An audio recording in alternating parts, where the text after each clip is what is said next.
11ാമത്തെ എപ്പിസോഡിൻ്റെ തുടക്കത്തിൽ ജെനിയും പീക്കും നിന്നിട്ട് ഡാൻസ് ചെയ്യുന്നതാണ്. അത് അവരുടെ വെഡ്ഡിങ് ഡ്രസ്സിൽ നിന്ന് ഡാൻസ് ചെയ്തിട്ട് ജെനി അവനെ കിസ് ചെയ്യാൻ പോകുന്നിടത്ത് വെച്ചിട്ടാണ് എപ്പിസോഡ് സ്റ്റാർട്ട് ചെയ്യുന്നത്. നമ്മുടെ തൻവയും ആൽമണ്ടും ലേറ്റും പീക്കിനെ കണ്ടുപിടിക്കാനുള്ള തിരക്കിലാണ്. അപ്പോൾ അവരൊരു കടയിൽ നിൽക്കുന്നുണ്ട്. ആൽമണ്ട് പറയുന്നുണ്ട്, ഇനി എനിക്ക് അങ്ങോട്ട് പോകണമെങ്കിൽ ഫുഡ് വേണം, എനിക്ക് നല്ല രീതിക്ക് വിശക്കുന്നുണ്ട് എന്ന് പറഞ്ഞിട്ട് അവിടെ നിന്നൊരു പോർക്കിൻ്റെ സ്ട്രിപ്പ് മേടിച്ച് കഴിക്കുന്നുണ്ട്. തൻവക്ക് എന്തെങ്കിലും വേണമെന്ന് ചോദിക്കുമ്പോൾ അവൻ എനിക്കൊന്നും വേണ്ട എന്നുള്ള രീതിയിലാണ് ഇരിക്കുന്നത്. അപ്പോൾ നമ്മുടെ ലേറ്റ് പറയുന്നുണ്ട്, ഇവൻ്റെ കാര്യം ഇങ്ങനെ പോയാൽ ഭയങ്കര കഷ്ടമാണ്, കാരണം ഫുഡ് പോലും കഴിക്കുന്നില്ല, ആവേശത്തിന് ഫുഡ് പോലും കഴിക്കുന്നില്ല എന്ന് നമ്മുടെ ലേറ്റ് ഇങ്ങനെ പറയാണ്. എന്നിട്ട് തൻവക്കും കൂടെ ഉള്ള ഫുഡ് അവരവിടെ നിന്ന് പാൽസൽ ചെയ്ത് മേടിക്കുന്നുണ്ട്. അപ്പോൾ ആൽമണ്ടിനോട് പറയുന്നുണ്ട്, നമുക്കെന്നാ അകത്ത് പോയിരുന്ന് കഴിക്കാം, അതാകുമ്പോൾ നമുക്ക് ഇവിടെ നിന്ന് പോകാമല്ലോ എന്നൊക്കെ പറഞ്ഞിട്ട് അവർ ഫുഡ് മേടിച്ച് അവിടെ നിന്ന് പോവുകയാണ്. നമ്മുടെ പീക്കാണെങ്കിൽ ഒരു മിററിൻ്റെ മുമ്പിൽ നിന്ന് അവന് തന്നെ നോക്കിക്കൊണ്ടിരിക്കണം. അപ്പം അച്ഛൻ പറയുന്നുണ്ട്, ഇന്ന് ജെനിയായിട്ട് അവരെ ഫാമിലി ആയിട്ടൊരു മീറ്റിംഗ് ഉണ്ടെന്ന് പറയുമ്പോൾ അവനതിന് ഓക്കെ പറയാണ്. എന്നിട്ട് നമ്മുടെ തൻവയിൽ ലേറ്റ് ആൽമണ്ടും ആണെങ്കിൽ ആൽമണ്ടിൻ്റെ അമ്മ ബുക്ക് ചെയ്ത് കൊടുത്ത ഹോട്ടലിൽ എത്താണ്, ഭയങ്കര 5 സ്റ്റാർ ഹോട്ടലാണ്. അപ്പോൾ അവർ പറയുന്നുണ്ട്, ആൽമണ്ടിൻ്റെ അമ്മയാണ് നമ്മൾ സ്പോൺസർ ചെയ്തേക്കുന്നത്, അതുകൊണ്ട് ആൻറ്റിക്ക് നല്ല താങ്ക്സ് എന്നൊക്കെ ആൽമണ്ടിനോട് പറയുന്നുണ്ട്. ആൽമണ്ടും പറയുന്നുണ്ട്, ഇതൊന്നും ഒരു വലിയ കാര്യമല്ല, എന്തെങ്കിലും ഹെൽപ്പ് വേണമെങ്കിൽ ഇനിയും പറഞ്ഞോളാനാണ് അമ്മ പറഞ്ഞേക്കുന്നതെന്നൊക്കെ ഉള്ളത്. തൻവ പറയുന്നുണ്ട്, ഇനി നമ്മളെ ഹെൽപ്പ് ചെയ്യാൻ ഒരാളാണ് വേണ്ടത് എന്ന് പറഞ്ഞു തീരുമ്പോൾ തന്നെ നമ്മുടെ ജെനി അങ്ങോട്ട് വരുന്നുണ്ട്. ജെനി ചോദിക്കുന്നുണ്ട്, എങ്ങനെയുണ്ടായിരുന്നു നിങ്ങളുടെ ട്രിപ്പ്, ഇത്ര ലക്ഷറി ആയിട്ടുള്ള ഹോട്ടലിലാണോ നിങ്ങൾ താമസിക്കാൻ പോകണമെന്ന് ചോദിക്കുന്നുണ്ട്. അപ്പോൾ അതെ, ഇത് ആൽമണ്ടിൻ്റെ അമ്മ സ്പോൺസർ ചെയ്യുന്നതാണെന്നും പറയുന്നുണ്ട്. അപ്പോൾ ജെനി പറയുകയാണ്, അവൻ്റെ കാര്യം പറയുകയാണെങ്കിൽ, അതായത് പീക്കിൻ്റെ കാര്യം പറയുകയാണെങ്കിൽ തുടക്കം തൊട്ടുള്ള കാര്യം പറയണം. പീക്ക് നമ്മൾ കാണുന്ന പോലെ ഇൻട്രോവേർട്ടായിട്ടുള്ള ഒരാളല്ലായിരുന്നു. അവനെ രക്ഷിക്കണമെങ്കിൽ അവൻ്റെ പാസ്റ്റ് നമ്മൾ അറിയണം, അവനിക്ക് തന്നെ ഒരു ഹോപ്പ് കൊടുക്കണമെന്നൊക്കെ ജെനി പറയാണ്. തന്മയും പറയുന്നുണ്ട്, അവൻ്റെ ഈ സിറ്റുവേഷൻ, അതായത് ഫോഴ്സ് ചെയ്ത് മാരേജ് ചെയ്യുന്ന സിറ്റുവേഷനിൽ നിന്ന് നമുക്ക് അവനെ രക്ഷിക്കണമെന്ന് പറയുന്നുണ്ട്. അപ്പോൾ നമ്മുടെ ജെനി അവരെ കുട്ടിക്കാലത്ത് തൊട്ടുള്ള സ്റ്റോറി പറയാണ്. പണ്ട് കാലത്ത്, അതായത് ഇവർ ചെറുപ്പത്തിൽ നമ്മുടെ ജെനിയും പീക്കും ഒരുമിച്ച് കളിച്ച് വളർന്നവരാണ്. നമ്മുടെ പീക്ക് അൾട്രാ എക്സ്ട്രോവേർട്ടായിരുന്നു, എല്ലാത്തിലും ഭയങ്കര ഇൻക്ലൂഡഡ് ആയിരുന്നു. ഒരു ദിവസം നമ്മുടെ പീക്കിൻ്റെ അച്ഛൻ അവന് വിളിക്കാനായിട്ട് സ്കൂളിലേക്ക് വരികയാണ്. അന്നാണ് ഞാൻ അവൻ്റെ മുഖത്തെ അവസാന ചിരി കണ്ടത് എന്ന് പറയാണ്. പീക്കിൻ്റെ അമ്മ ഒരു കാർ ആക്സിഡൻറ്റിലാണ് മരിച്ചത്. ആ ഇൻസിഡൻറ്റിന് ശേഷം അവനൊന്ന് ചിരിക്കുകയോ പണ്ടത്തെ പോലെ എല്ലാവരും ഇപ്പം കളിക്കുകയോ ചെയ്തിട്ടില്ല. അത് കഴിഞ്ഞിട്ടുള്ള നാൾ തൊട്ട് അവന് സംസാരിക്കാനും എൻ്റെ കാര്യങ്ങൾ കേൾക്കാനും ഞാൻ മാത്രമേ ഉണ്ടായിരുന്നുള്ളൂ. ഞങ്ങളുടെ കോളേജ് കാലമൊക്കെ കഴിഞ്ഞപ്പോൾ തന്നെ, എൻട്രൻസ് എഴുതാൻ തീരുമാനിച്ചപ്പോൾ തന്നെ അങ്കിള് ഞങ്ങളോട് രണ്ടുപേരോടും മാരേജ് ചെയ്യാൻ പറഞ്ഞു. പക്ഷെ ഞങ്ങളത് അന്ന് സമ്മതിച്ചില്ല. പക്ഷേ അവന് ഒരു ആൺകുട്ടീനെ ഇഷ്ടമായിരുന്നു ഞങ്ങൾ പഠിച്ചുകൊണ്ടിരുന്ന കാലത്ത്. അങ്ങനെ ഒരു വാലന്റൈൻസ് ഡേൻ്റെ അന്ന് ഞാൻ അവനെ ഫോഴ്സ് ചെയ്തു അവനോട് പോയി ഇഷ്ടം പറയാനായിട്ട്. പക്ഷേ പീക്കിന് അച്ഛനെ പേടിയായിട്ട്, അവൻ കാരണം അച്ഛൻ സങ്കടപ്പെടുമെന്നൊക്കെ ആലോചിച്ചിട്ട് അവനത് പറയാതെ തിരിച്ചു പോന്നു. ഞങ്ങൾ രണ്ടുപേരും കൂടിയാണ് അന്ന് ആ ചോക്ലേറ്റ് ഒക്കെ കഴിച്ചെന്നുള്ള കാര്യങ്ങൾ നമ്മുടെ ജെനി എല്ലാവരോടായിട്ട് പറയുന്നുണ്ട്. അപ്പം നമ്മുടെ ആൽമണ്ട് പറയുന്നുണ്ട്, പീക്കിൻ്റെ കാര്യത്തിൽ നല്ല രീതിക്ക് സങ്കടമുണ്ട്, നമുക്ക് എന്തെങ്കിലും ചെയ്യാൻ പറ്റുമെന്ന് അവർ പറയാണ്. ജെനി പറയുന്നുണ്ട്, അത് ഒരിക്കലും പറ്റില്ല, കാരണം എന്താണെന്ന് വെച്ചാൽ എൻ്റെ ഫാമിലി അവർ ഫാമിലി ആയിട്ട് ഡിപ്പെൻഡൻ്റ് ആണ്. അത് എൻ്റെ അച്ഛനും അമ്മക്കും പണ്ട് ഒത്തിരി കടബാധ്യത ഉണ്ടായിരുന്നപ്പോൾ പീക്കിൻ്റെ ഫാദർ ഞങ്ങൾ ഫിനാൻഷ്യലി ഭയങ്കരമായിട്ട് ഹെൽപ്പ് ചെയ്തു. അതുകൊണ്ട് ഞങ്ങൾക്ക് ആ ഗ്രാറ്റിറ്റ്യൂഡ് തിരിച്ച് കാണിക്കാനായിട്ട് ഈ മാർഗം മാത്രമേ ഉള്ളൂ. അതുകൊണ്ട് എൻ്റെ പാരൻസും സമ്മതിക്കില്ല എന്ന് പറഞ്ഞിട്ട് അവൾക്കൊരു കോള് വരെയാണ് പീക്കിൻ്റെ അച്ഛൻ്റെ കയ്യിൽ. അവൾ എണീറ്റ് പോവുകയാണ്. അപ്പോൾ അവർ സാഡായിട്ട് അവിടെ തന്നെ കിടക്കുന്നുണ്ട്. പീക്കിൻ്റെ ഫാദർ ആണെങ്കിൽ ഒരു വെഡ്ഡിങ് സ്റ്റുഡിയോയുടെ ഫ്രണ്ടിലാണ് അവനെ കൊണ്ട് ഇറക്കുന്നത്. എന്നിട്ട് പറയുന്നുണ്ട്, ഇവിടെയുള്ള ഏത് ഡ്രസ്സ് വേണമെങ്കിലും നീ എടുത്തോ, ഏതും ഇഷ്ടമുള്ളത് ജെനിക്ക് മേടിച്ചു കൊടുത്തോ, എനിക്കൊരു കുഴപ്പമില്ല, കാരണം ഞാനിതെല്ലാം നേരത്തെ കണ്ടതാണ്. എനിക്ക് ഏറ്റവും വേണ്ടത് നിൻ്റെ വെഡ്ഡിങ് നീ ഒരു മെമ്മറബിൾ ആയിരിക്കണം, നിനക്ക് അതൊരു മറക്കാൻ പറ്റാത്ത ഓർമ്മ ആയിരിക്കണം, അതാണ് എൻ്റെ ആഗ്രഹം. നിങ്ങൾക്ക് ഇഷ്ടമുള്ള ഡ്രസ്സ് റിങ് എല്ലാം പർച്ചേസ് ചെയ്തോളാൻ പറഞ്ഞിട്ട് ഫാദർ അവിടെ നിന്ന് പോവുകയാണ്. അവിടെ ചെല്ലുമ്പോൾ തന്നെ ജെനി അവിടെ റിങ് സെലക്ട് ചെയ്തുകൊണ്ടിരിക്കുകയായിരിക്കും. അപ്പോൾ ജെനി പറയുന്നുണ്ട്, ഇത് നല്ലതാണോ എന്നൊക്കെ ഓരോന്ന് കാണിക്കുന്നുണ്ട്. അവൻ പറയാണ്, നിനക്കിഷ്ടമുള്ളത് എടുത്തോ, കാരണം എനിക്കൊരു ചോയ്സ് ഇല്ല, ആരെങ്കിലും ചോയ്സ് ചെയ്യുന്ന രീതിക്കാണ് ഞാൻ എൻ്റെ ലൈഫ് മുമ്പോട്ട് കൊണ്ടുവന്നത് എന്ന് പറയാണ്. അപ്പോൾ നമ്മുടെ പെൺകുട്ടി പറയുന്നുണ്ട്, എനിക്ക് ഇനി നിന്നെ ഹെൽപ്പ് ചെയ്യാൻ പറ്റത്തില്ല, കാരണം കാര്യങ്ങൾ ഇത്രത്തോളമായി, ഇനി വേറൊരു ഓപ്ഷൻ ഇല്ല, നമുക്ക് രണ്ടുപേർക്കും കല്യാണം കഴിക്കാം എന്നുള്ളൊരു ഓപ്ഷൻ ഒഴിച്ച് വേറൊന്നും എൻ്റെ മുമ്പിൽ കാണുന്നില്ല എന്ന് പറയാണ്. അപ്പോൾ സെയിൽസ് ഗേൾ വരുമ്പോൾ നമ്മുടെ ജെനി പറയുന്നുണ്ട് ഇതിൽ ഈ 2 റിങ് എടുത്തോളാനായിട്ട്. അങ്ങനെ അവർ പോകാൻ നിൽക്കുമ്പോൾ സെയിൽസ് ഗേൾ പറയും നിങ്ങളുടെ വെഡ്ഡിങ് ഡ്രസ്സ് തയ്ച്ച് കഴിഞ്ഞിട്ടുണ്ട്, അതും കൂടി ഇട്ട് നോക്കാൻ പറയുകയാണ്. അങ്ങനെ പീക്കും ജെനിയും കൂടി അവരുടെ ഡ്രസ്സ് സെലക്ട് ചെയ്യുന്ന ടൈം എത്തി. അപ്പോൾ നമ്മുടെ പീക്കിനോട് ജെനി പറയുന്നുണ്ട്, നിനക്ക് ഇതിൽ നിന്ന് ഓടിപ്പോകണമെന്നുണ്ടോ? നീ എൻ്റെ ഒരു ഫ്രണ്ടാണ്, നല്ല ഫ്രണ്ടാണ്. എൻ്റെ ബോയ് ഫ്രണ്ടിൻ്റെ കാര്യം അവന് നമ്മളെ ട്രസ്റ്റ് ഉള്ളതുകൊണ്ട് ഒരു കുഴപ്പമില്ല. അപ്പം നമ്മുടെ പീക്ക് കുറച്ച് റൊമാൻറ്റിക് ആയിട്ടാണ് കോൺവെർസേഷൻ നടത്തുന്നത്. പീക്ക് വന്ന് പറയാണ്, കുഴപ്പമില്ല, നീ എൻ്റെ ബെസ്റ്റ് ഫ്രണ്ടാണ്, നിന്നെ കല്യാണം കഴിച്ചാലും എനിക്ക് കുഴപ്പമില്ല. ഈ ലോകത്ത് എൻ്റെ സൈഡ് കേട്ടിട്ടുള്ളത് നീ മാത്രമാണ് എൻ്റെ ഒപ്പം കൂടുതൽ എൻ്റെ ഓരോ കാര്യത്തിലും സപ്പോർട്ട് ചെയ്ത് നിൽക്കുന്നത് എന്ന് പറയുമ്പോൾ ജെനി പറയും, ഓക്കെ അതൊക്കെ നല്ലതാണ്, നീ അതൻ ഡ്രാമയെന്ന് തിരിച്ചു വാ, കാരണം ഈ കല്യാണം നടക്കും, അതുമാത്രമേ ഉള്ളൂ, നിൻ്റെ സെക്ഷുവാലിറ്റിയുടെ കാര്യം നിൻ്റെ അച്ഛനൊരിക്കലും അക്സെപ്റ്റ് ചെയ്യില്ല എന്ന് പറയാണ്. നമ്മുടെ ചെക്കന്മാരെല്ലാവരും കൂടി ബ്രേക്ക്ഫാസ്റ്റ് കഴിച്ചിരിക്കുന്ന സമയമാണ്.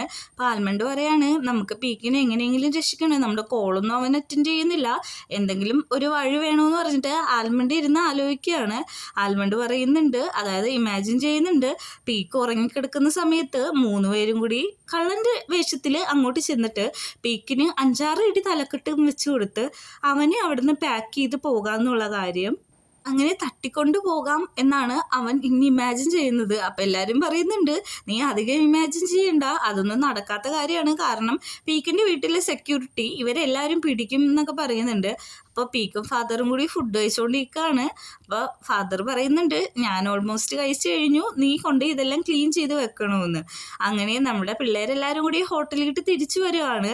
അപ്പോൾ നമ്മുടെ ലേറ്റും ആൽമണ്ടും അവിടെ നിൽക്കുമ്പോഴേക്കും തൻവു പറയാണ്, നിങ്ങൾ റൂമിട്ട് പൊക്കോ, ഞാനൊരു ഫ്രഷ് എയറൊക്കെ എടുത്ത് ഒന്ന് ഫ്രീ ആയിട്ട് അകത്തേക്ക് വരാമെന്ന്.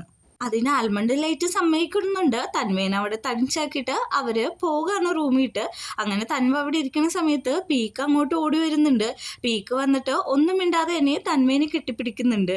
നമ്മുടെ ലേറ്റും ആൽമണ്ടും ആണെങ്കിൽ റൂമിൽ തന്നെയാണ്. അപ്പോൾ ലേറ്റ് ഒരു സൺസ്ക്രീൻ പുരട്ടുമ്പോൾ ആൽമണ്ടും വന്ന് ചോദിക്കുന്നുണ്ടത്. അപ്പോൾ ലേറ്റ് പറഞ്ഞത് എന്താണെന്ന് മനസ്സിലാവാതെ ആൽമണ്ട് ലേറ്റിൻ്റെ കവളത്ത് കിസ് ചെയ്യാണ്. അപ്പോൾ നമ്മുടെ ലേറ്റ് പറയുന്നുണ്ട്, ഞാൻ കിസ് ചെയ്യാനല്ല പറഞ്ഞത്, കുറച്ചും കൂടി ക്രീം എൻ്റെ മേത്ത് അപ്ലൈ ചെയ്യാനാണ് പറഞ്ഞത്, നീ റിലേഷൻഷിപ്പിൻ്റെ പേരിൽ അഡ്വാൻറ്റേജ് എടുക്കുവാണല്ലോ എന്നൊക്കെ ചോദിക്കുന്നുണ്ട്. അപ്പോൾ നമ്മുടെ ആൽമണ്ട് പറയുന്നുണ്ട്, സോറി ഞാൻ അപ്ലൈ ചെയ്ത് തരാമെന്ന് പറഞ്ഞിട്ട് ആ ക്രീം അവൻ്റെ ബോഡിയിലാകെ അപ്ലൈ ചെയ്ത് കൊടുക്കുകയാണ്.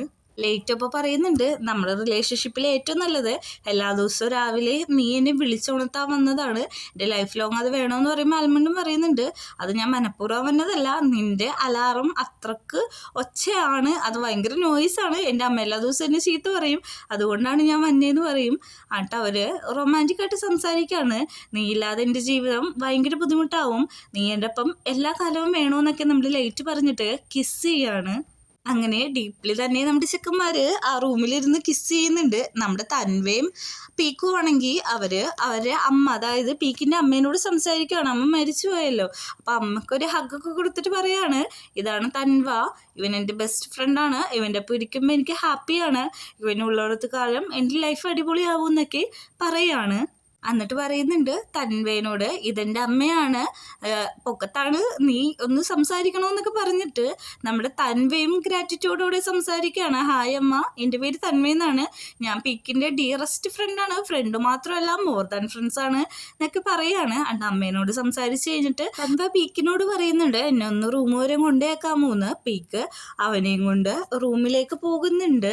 എന്നിട്ട് അവിടെ എത്തിയപ്പോഴേക്കും നമ്മുടെ പീക്ക് തൻവേനോട് ചോദിക്കുകയാണ്, ഞാനിന്നിവിടെ സ്റ്റേ ചെയ്തോട്ടെ, എനിക്കിന്ന് ഒന്നീന്ന് ഒളിക്കണ്ട, എൻ്റെ എന്താണോ കറക്റ്റ് ഫീലിങ്സ് എനിക്ക് അത് തന്നെ മതി, എനിക്ക് നിൻ്റെ സൈഡ് തന്നെ എപ്പോഴും ഇരുന്നാൽ മതി എന്ന് പറയുന്നുണ്ട്. തൻവേ അത് സമ്മതിക്കുന്നുണ്ട്. ആദ്യം നമ്മുടെ പീക്ക് വേറെ ബെഡിലിരിക്കണമെങ്കിലും അടുത്തതിനുള്ള തൻവയുടെ ബെഡിട്ട് വന്നിരിക്കുകയാണ്. പറയുന്നുണ്ട്, അതായത് തൻവ പറയുന്നുണ്ട്, നീ എന്താ ഇവിടെ ഇരിക്കണേന്ന് ചോദിക്കുമ്പോൾ ഞാൻ നിന്നോട് പറഞ്ഞല്ലേ എനിക്ക് നിന്റെ സൈഡിൽ തന്നെ ഇരുന്നാൽ മതി. ഇന്ന് ഞാൻ ഒന്നിന്ന് ഓടി ഒളിക്കത്തില്ല. എൻ്റെ അച്ഛൻ്റെ ഫീലിങ്സ് അല്ല, എൻ്റെ ഓൺ ഫീലിങ്സിൽ ഞാൻ ഇന്നൊരു ദിവസം മാത്രം ജീവിക്കാൻ പോണേണ്. നീ അതിന് സമ്മതിക്കണം. നീ എൻ്റെ ഒപ്പം എപ്പോഴും വേണം. നീയാണ് എൻ്റെ ലോകം എന്നൊക്കെ നമ്മുടെ തന്മേനോട് പറയുന്നുണ്ട്. തന്മ മിണ്ടാതെ അത് കേട്ടിരിക്കുന്നുണ്ട്. അപ്പോൾ പീക്ക് പറയുന്നുണ്ട്, എൻ്റെ ജനിച്ചപ്പോൾ തൊട്ട് ഞാൻ എൻ്റെ അച്ഛനെ സന്തോഷിപ്പിക്കാൻ വേണ്ടി അച്ഛൻ പറയുന്ന കാര്യങ്ങൾ മാത്രമാണ് ചെയ്തിട്ടുള്ളത്. ഇന്ന് എനിക്കെൻ്റെ യഥാർത്ഥ പ്രണയം മനസ്സിലായി എന്ന് പറഞ്ഞിട്ട് നമ്മുടെ തന്മേനെ കിസ് ചെയ്യാണ്. ഡീപ്ലി കിസ് ചെയ്ത് അതൊരു ഇൻറ്റിമേറ്റ് സീനിലേക്കാണ് പോകുന്നത്. കുറച്ച് ലോങ് ആയിട്ടുള്ള ഷോട്ടാണ്. അത് ഫുൾ ഇൻക്ലൂഡ് ആക്കാത്തതുകൊണ്ട്, അതായത് ഇൻക്ലൂഡ് ആക്കാൻ പറ്റാത്തതുകൊണ്ട് തന്നെ ഞാൻ കുറച്ച് ക്ലിപ്പ് ബൈറ്റ് മാത്രമാണ് വെച്ചിട്ടുള്ളത്. അപ്പോൾ നമ്മുടെ ഫാദർ നമ്മുടെ പീക്കിനെ വിളിക്കുന്നുണ്ട്. പിറ്റേ ദിവസം രാവിലെ ഡോറ് ഭയങ്കരമായിട്ട് നോക്കിയെന്ന് വെച്ച് കേട്ടിട്ടാണ് നമ്മുടെ തന്മ വാതിൽ തുറക്കുന്നത്. അപ്പം നമ്മുടെ പിള്ളേരെല്ലാവരും ഉണ്ട്. അപ്പോൾ നമ്മുടെ പീക്ക് വന്നിട്ട് പറയും ഞാനിവിടെ ഉണ്ട് എന്ന് നോക്കുമ്പോൾ ആൽമണ്ട് പറയും നിൻ്റെ അച്ഛൻ ഭയങ്കര സീനാക്കി എന്ന് പറയുമ്പോഴേക്കും നമ്മുടെ പീക്ക് ഫോൺ എടുത്ത് നോക്കുമ്പോഴാണ് അച്ഛൻ്റെ കുറേ മിസ് കോള് കാണുന്നത്. ഞാൻ വേഗം തന്നെ അച്ഛനെ കാണാൻ പോവാന്ന് പറഞ്ഞിട്ട് പീക്ക് അവിടെ നിന്ന് ഇറങ്ങുന്നുണ്ട്. അപ്പം തന്മ പറയുന്നുണ്ട് അന്നൊരു കാര്യം ചെയ്യാം, ഞങ്ങളും വരാം, എല്ലാവർക്കും കൂടെ ഒരുമിച്ച് പോകാമെന്ന് പറഞ്ഞിട്ട് അങ്ങോട്ട് ചെല്ലാണ്. അവിടെ ചെല്ലുമ്പോൾ തന്നെ എല്ലാവരും ഇറങ്ങുമ്പോഴേക്കും പീക്ക് പറയും നിങ്ങളാരും വരണ്ട, ഇത് എൻ്റെ പ്രശ്നമാണ്, ഞാനിത് പറഞ്ഞ് സോൾവ് ചെയ്തോളാം എന്ന് പറഞ്ഞിട്ട് പീക്കിനെ നോക്കി എല്ലാവരും നിൽക്കുന്നുണ്ട്. തന്മേനോട് യാത്ര പറഞ്ഞിട്ട് അകത്തേക്ക് കയറിയിരിക്കാൻ പറയുന്നുണ്ട് കാറിൻ്റെ. അത് കഴിഞ്ഞിട്ട് പീക്ക് അവിടെ നിന്ന് പോവുകയാണ്. ആൽമണ്ട് പറയുന്നുണ്ട് അവിടെ നടക്കാൻ പോകുന്നത് ഞാൻ അനുകരിച്ച് കാണിക്കാം എന്ന് പറഞ്ഞിട്ട് നമ്മുടെ ആൽമണ്ട് പറയാണ് അവൻ സെക്ഷുവാലിറ്റിയുടെ കാര്യം പറയുമ്പോഴേക്കും അങ്കിള് പറയും എനിക്കിതൊന്നും പറ്റില്ല, എനിക്ക് കേൾക്കാൻ പറ്റില്ല, എനിക്ക് അറ്റാക്ക് വന്നു, ആംബുലൻസ് വിളിക്കുക, എൻ്റെ ഹേർട്ട് ആവുന്നു എന്നൊക്കെ പറയും. അപ്പം ലേറ്റ് പറയും എടാ കുറച്ച് നേരം നീ ഒന്നും മിണ്ടാതിരിക്കുക, ഇത്തിരി ഓവറാന്ന് പറയുന്നുണ്ട്. തന്മയൊന്നും മിണ്ടുന്നില്ല. തന്മ പയ്യെ ദേഷ്യപ്പെട്ട് നോക്കുന്നുണ്ടെങ്കിലും തന്മ വാതിലേർക്കാൻ പോകുമ്പോൾ രണ്ടുപേരും പിടിച്ചെടുത്താണ് നീ പോകേണ്ട തന്വയെ ഇവിടെ തന്നെ ഇരിക്കാൻ പറയുന്നതാണ്. പിന്നെ അവൻ വാതിലേർക്കുന്നു. തന്മ ഒന്നും മിണ്ടില്ല. പക്ഷെ ഇവർ പിടിച്ചെടുത്താണ് നീ ഇപ്പോൾ പോയാൽ ശരിയാവില്ല, നീ ഇവിടെ തന്നെ ഇരിക്കണം, നീ അങ്കിളിനെ കാണാൻ പാടില്ലെന്ന് പറയാണ്. തന്മ അപ്പം പറയുന്നുണ്ട് ഞാനൊന്ന് വാഷ്റൂമിൽ പോണേണ്, ഒന്ന് വിടുമെന്ന് പറഞ്ഞിട്ടാണ് തന്മ അവിടെ നിന്ന് പോകുന്നത്. പീക്കിനെ നോക്കി നമ്മുടെ ഫാദർ അകത്ത് തന്നെ ഇരിക്കുന്നുണ്ട്. എന്നിട്ട് പീക്കിനോട് ചോദിക്കുന്നുണ്ട് ഇനി നമുക്ക് സംസാരിക്കാമല്ലോ എന്ന് ചോദിക്കുമ്പോൾ നെസ് പറയുന്നുണ്ട്. അപ്പോൾ നമ്മുടെ ഫാദർ ചോദിക്കുന്നുണ്ട് നീ എന്താണ് കാട്ടിക്കൂട്ടുന്നത്, നീ എന്താണ് എൻ്റെ ഫോൺ എടുക്കാഞ്ഞത്. അപ്പോൾ പറയുന്നുണ്ട് നമ്മുടെ പീക്ക് ഞാൻ ഒരു ദിവസം എൻ്റെ ഫീലിങ്സിനനുസരിച്ച് ജീവിച്ചു, ഞാനൊരു സെക്ഷുവാലിറ്റി, അതായത് ഞാനൊരു ഗേ ആണ്, എനിക്ക് അവളെ മാരേജ് ചെയ്യാൻ പറ്റില്ല, ജെനീൻ്റെ ഒരു ബെസ്റ്റ് ഫ്രണ്ട് മാത്രമാണ്, അല്ലാതെ അതിൽ കൂടുതൽ എനിക്ക് അവനെ ഒന്നായിട്ടും കാണാനും പറ്റത്തില്ല എന്ന് പറയാണ്. അപ്പം അച്ഛൻ പറയുന്നുണ്ട് നമ്മൾ കല്യാണം എല്ലാവരും വിളിച്ചു കഴിഞ്ഞു, ഇനി എന്ത് ചെയ്യും, അത് ക്യാൻസലേഷൻ ചെയ്യാനൊന്നും പറ്റത്തില്ല, അതുമാത്രമല്ല നിൻ്റെ അമ്മക്ക് എന്തോരം സങ്കടം ഉണ്ടാവും, നിൻ്റെ അമ്മ വേദനിക്കായിരിക്കും എന്നൊക്കെ അച്ഛൻ പറയുകയാണ്. അപ്പോഴേക്കും അച്ഛൻ പറയുന്നുണ്ട് ഞാൻ നിങ്ങളുടെ സന്തോഷത്തിന് വേണ്ടിയിട്ടാണ് ഇത് ഇത്രയും ചെയ്തത്, അതായത് ഭാര്യ മരിച്ച ദുഃഖം നിന്നെ അറിയിക്കാതെ നീ സന്തോഷിക്കാൻ വേണ്ടി മാത്രമാണ് ഞാനിതൊക്കെ ചെയ്യുന്നത്. ഞാനിത് ചെയ്തത് എന്താണെന്ന് വെച്ചാൽ ഈ ലോകത്തെ ഏറ്റവും നല്ല ചിരി എൻ്റെ ഭാര്യയുടെയാണ്, ഭാര്യയുടെ കഴിഞ്ഞാൽ എൻ്റെ ഭാര്യയുടെ അതേ ചിരി കിട്ടിയേക്കണത് എൻ്റെ മോനാണ്, എൻ്റെ മോൻ ചിരിച്ചു കാണാൻ വേണ്ടിയിട്ടാണ് ഞാനെല്ലാം ചെയ്തത്. പക്ഷേ എൻ്റെ മോൻ ഇതുവരെയും ചിരിക്കുന്നത് ഞാൻ കണ്ടിട്ടില്ല, ഞാൻ നിൻ്റെ ഫീലിങ്സിന് ഒരു വാല്യൂ തന്നിട്ടില്ല, പക്ഷേ ഇനി തൊട്ട് അങ്ങനെയല്ല, നിൻ്റെ തീരുമാനം എന്താണോ അതാണ് എൻ്റെ തീരുമാനം എന്ന് പറയുന്നുണ്ട്. പീക്കും പറയുന്നുണ്ട് അതേ വെച്ച് ഞാനൊരു ഗേ ആണ്, എനിക്ക് വേറെ ആരും സ്വീകരിക്കാൻ പറ്റില്ല. ഇതും കേട്ടോണ്ട് തന്വ അവിടെ തന്നെ നിൽക്കുന്നുണ്ട്. തന്വ അവിടെ നിൽക്കുന്നത് കാണും പീക്ക് ഒന്ന് നോക്കി ചിരിക്കുന്നുണ്ട്. അപ്പോഴേക്കും നമ്മുടെ അച്ഛനോട് തന്വ പറയാണ് അച്ഛാ നമ്മുടെ ഒരു ഫാമിലി 2 പേരാണെങ്കിലും അത് വലിയ കാര്യമൊന്നുമില്ല, നമ്മൾ സന്തോഷത്തിലാണ്, പിന്നെ ഇനി മൂന്നാമതൊരാണും കൂടി നമ്മുടെ വീട്ടിലേക്ക് വരാൻ പോവാണ്, എനിക്കൊരു ആണിനെയാണ് ഇഷ്ടം, അതായത് തന്വേനെയാണ് ഇഷ്ടം എന്നുള്ള കാര്യം ഇൻഡയറക്റ്റായിട്ട് അച്ഛനോട് പറയുന്നുണ്ട്. അച്ഛന് സന്തോഷമാവുന്നുണ്ട്. എന്നിട്ട് കെട്ടിപ്പിടിക്കുന്നുണ്ട്. എന്നിട്ട് പറയുകയാണെങ്കിൽ ഞാൻ നിൻ്റെ സ്വപ്നങ്ങൾക്കും നിൻ്റെ ഐഡൻറ്റിറ്റിക്കും ഇനി വാല്യൂ തരുമെന്നൊക്കെ പറഞ്ഞ് അവർ കോൺവെർസേഷൻ കഴിഞ്ഞ് ഇറങ്ങുകയാണ്. അപ്പോഴേക്കും നമ്മുടെ ആൽമണ്ടും ലേറ്റും കൂടി കാറിൽ നിന്ന് ഇറങ്ങി വന്ന് അച്ഛനെ ഗ്രീറ്റ് ചെയ്യാണ്. അപ്പോൾ നമ്മുടെ പീക്ക് ആംഗ്യഭാഷയെ കാണിക്കുന്നുണ്ട് എല്ലാം സെറ്റായെന്നുള്ള കാര്യം. അപ്പോൾ തന്വ വഴി വരുമ്പോഴേക്കും നമ്മുടെ ഫാദറും അത് അക്സെപ്റ്റ് ചെയ്ത് ചിരിക്കുന്നുണ്ട് ഇവരുടെ കാര്യം. അപ്പോൾ നമ്മുടെ പീക്കാണെങ്കിൽ ഓടിപ്പോയി തന്വേനെ കെട്ടിപ്പിടിക്കുകയാണ്. അപ്പോൾ അച്ഛൻ നിന്ന് ചുമക്കുന്നുണ്ട്. അച്ഛനോട് സോറി പറയുന്നുണ്ട് ഹഗ് ചെയ്തതിന്.